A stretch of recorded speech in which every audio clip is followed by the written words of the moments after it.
Published 0658 EDT, the 29th of October 2017. Updated 1108 EDT, the 29th of October 2017. Diane Abbott today tore into the ism of MPs in Parliament but refused to condemn John McDonnell for joking about lynching a female Tory minister. The Shadow Home Secretary said she has seen male politicians make lewd UAL gestures at women emulating weighing their breasts across the Commons chamber.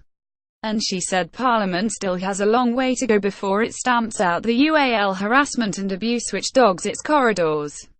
But she laid herself open to accusations of hypocrisy after she refused several times to condemn her shadow cabinet colleague John McDonnell after he joked about lynching female Tory MP Esther McVey. The left-winger told an event in 2014 how a campaign had been launched to kick Ms. McVey out of her seat. But he said activists were arguing, why we are sacking her, why aren't we lynching the bee? Diane Abbott, pictured on the BBC's Andrew Marr show today, repeatedly refused to condemn John McDonnell for making jokes about lynching a female Tory MP Esther McVey. John McDonnell joked about lynching female Tory MP Esther McVey, pictured right during the meeting in 2014, but challenged over the comments today. Ms. Abbott refused to condemn them and dismissed the questions as political finger-pointing. She told the BBC's Andrew Marr show IWASNT at that meeting, "I believe he was quoting from somebody else.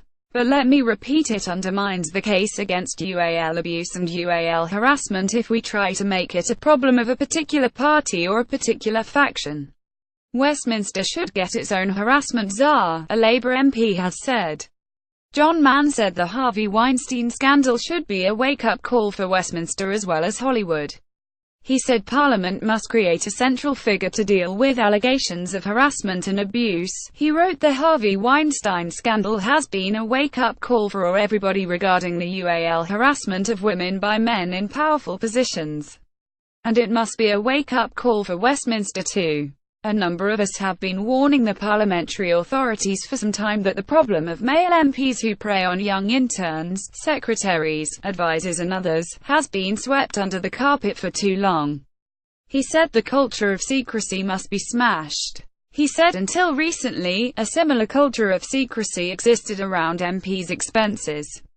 It led to widespread abuse, and now an independent watchdog, IPSA, monitors MPs' expenses. If any are suspected of cheating, IPSA has the power to investigate and punish wrongdoers. We need a similar system to protect staff in Parliament from pest politicians. He added, we have a duty to those who have come forward, as well as to the countless others who felt they could not. We must act now and make sure that the era of the Weinsteins of Westminster is over. For good. The presenter pressed her again, saying, I'm asking because this is your bit of the party and your faction of the party, and everybody has to call people out in their institutions. But Ms. Abbott again ducked the question and told him sexual abuse and abuse of women has been a problem for a very long time. It is a problem for all parts of Parliament.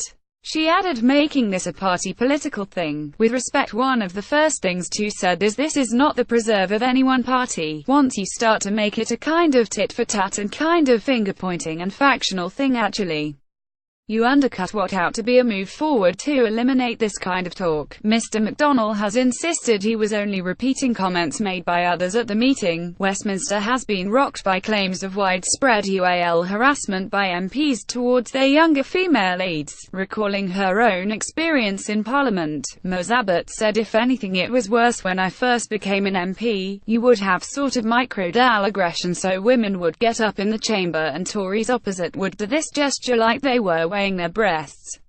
There was harassment. There were jokes which weren't that funny. It was partly to do with the fact it was a very male environment, 650 MPs. When I went there, just 20-odd women. It was partly to do with the idea of all these men away from home. It was partly to do with the fact there were 8 bars and the very long hours, and the bars were open for as long as we're sitting, and partly with the notion that what happens in Westminster stays in Westminster. Labour has been hit by particular scandal this week after one its MPs, Jared O'Mara, was exposed for posting a string of racist and homophobic comments. The party eventually suspended him from the party on Wednesday, 48 hours after the first allegations publicly surfaced. Theresa May and Philip Hammond pictured heading to church today.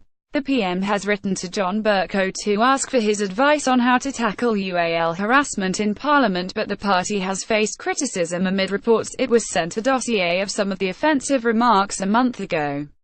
Quizzed over whether Mr. O'Mara is likely to stay in the Labour Party, she said, "I can't judge because I've not seen the evidence, but what I would say is that language and that tone is unacceptable. The party has moved on. When you have that sort of language, it demeans all women." She also hit out at Michael Gove for joking that being interviewed by BBC presenter John Humphreys to going into Harvey Weinstein's bedroom. Ms. Abbott said, "I didn't think it was funny. Particularly in Parliament, making UAL harassment a joke is one of the reasons why it has not been dealt with. We have got to realise is undermining, and it is demeaning of women, and it undermines and demeans the institution."